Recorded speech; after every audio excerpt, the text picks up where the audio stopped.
What if I told you that on the second day of week 2 in Bahrain we not only saw Lewis Hamilton driving with Ferrari, but we also witnessed the first car capable of reversing its rear wing in the middle of the straight and making it clear that the rest of the grid could be months behind.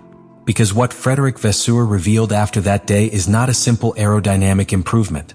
It is an extreme reinterpretation of the 2026 regulation that could completely change the way we understand top speed, energy management, and the balance of the car in transition from straight to curve. The question is clear. Are we facing a genius that will mark a new era in Formula One, or facing the most controversial movement that will force the FIA and rivals to react even before the first Grand Prix? What happened on day 2 of the second week of testing in Bahrain was not a simple race simulation program nor another round of aerodynamic correlation. It was the moment in which Ferrari showed that he is not playing the same game as the rest. While many teams were still working on fine adjustments, data correlation, and reliability checks, the SF-26 appeared with a piece that visually broke any previous reference.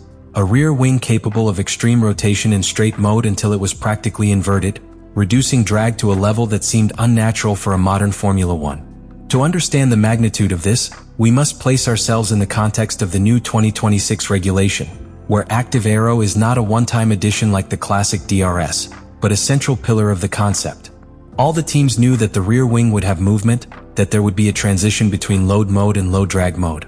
What they did not expect, or at least not to that degree, was for Ferrari to exploit that regulatory freedom to the point of completely transforming the aerodynamic behavior of the car on the straight. It is not about opening a flap a few degrees more than the rival. It is about converting the wing into a kind of anti-profile that stops generating support to prioritize flow, cleanliness, and energy efficiency. On the track, during that second day, the effect was evident in the longer areas of the Bahrain track. The car not only reached a higher top speed, the sensation was that it came to braking in a different aerodynamic state than the rest. And there is the most important technical detail. This system does not work in isolation. According to what has been revealed and what has been interpreted from the technical explanations, the straight mode of the rear wing is coordinated with the behavior of the front axle to avoid an extreme imbalance when entering a curve. That is to say, Ferrari has not only thought about unloading the car to gain speed, but also about how to restore stability at the exact moment when the driver hits the brakes at more than 300 km per hour. Frédéric Vasseur was deliberately cautious in his public speech. He insisted that the system fits within the regulatory framework and is not that different from what the rules allow, although he admitted that this is a more aggressive interpretation. That nuance is essential, because when a team talks about aggressive interpretation in Formula One, it usually means that it has found a conceptual void before everyone else. And that changes the political dynamics of the paddock. In an environment where every tenth counts and where technical directives can alter the competitive balance, introducing such a radical concept in testing is not just a technical decision, it is a strategic move. But the impact goes beyond pure aerodynamics. Drastically reducing straight-line drag modifies the energy management of the hybrid system. The car comes to braking with less accumulated resistance, which alters the recovery pattern and can optimize the overall efficiency of the straight braking acceleration cycle. In an era where the electric part will have even more weight in total performance, this can translate into a sustained advantage lap after lap, not just a specific peak in speed. That's why day 2 of week 2 in Bahrain was much more than a day of testing. It was the first indication that Ferrari could have understood the 2026 Aero Activa as an integral system, not as a simple straight-line unloading tool. And if that's true, then the SF-26 isn't just a competitive car. It's a concept that forces everyone else to rethink their simulations, their aerodynamic maps, and their own interpretation of the regulations before the season even starts. At that point in the test, while the SF-26 completed long runs with Hamilton at the wheel, the paddock began to ask itself an uncomfortable question. Is this a specific advantage or is it a new reference?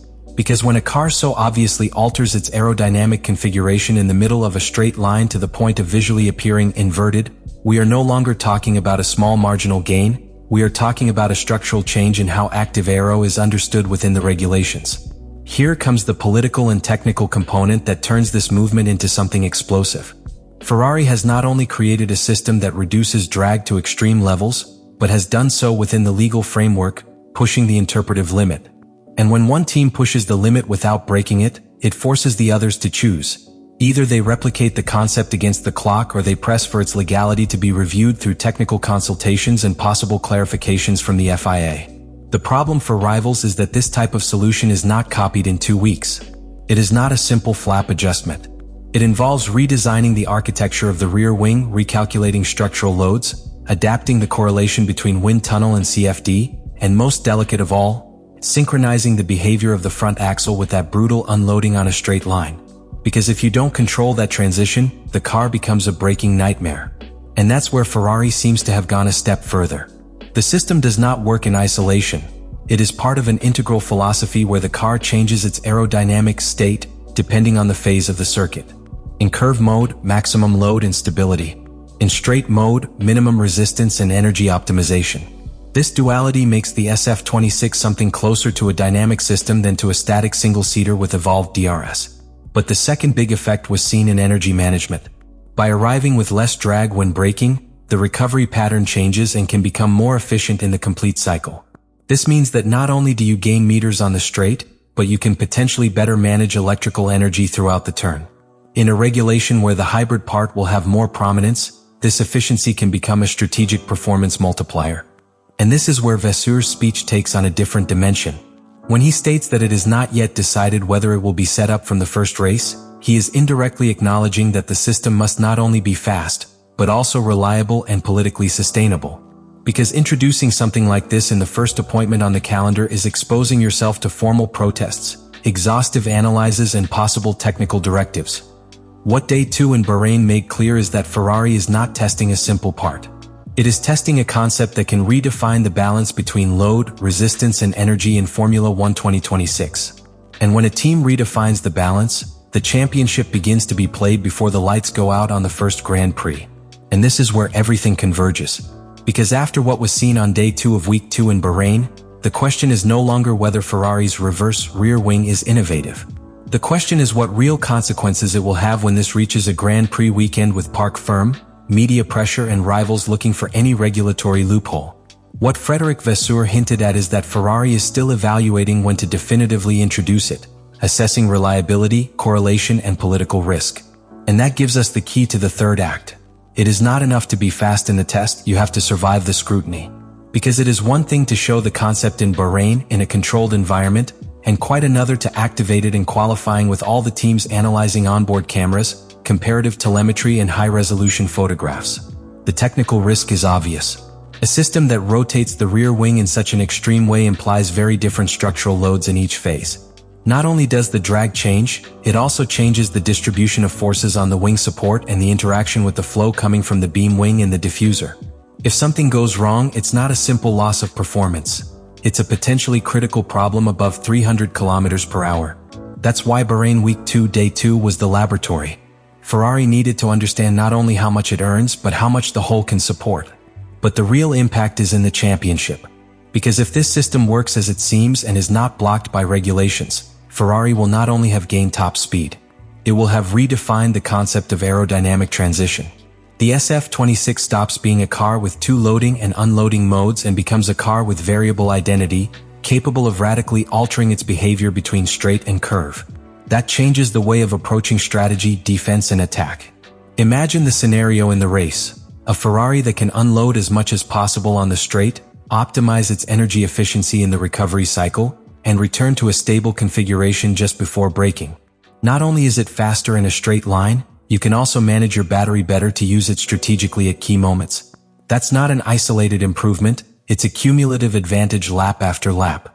And then we come to the final point, the reaction of the rest. If rivals try to copy it, they will need months of redesign. If they apply political pressure, they could force technical clarifications. But if the FIA confirms its legality without nuances, Ferrari will have set the standard for the 2026 era before it even officially begins. What we saw on the second day of the second week in Bahrain was not just an aerodynamic test. It was the first move in a game that could redefine the technical hierarchy of Formula 1. And if this concept is consolidated, we will remember that day as the exact moment when Ferrari stopped reacting to the regulations and started dictating it. Let me know in the comments what you think about all this.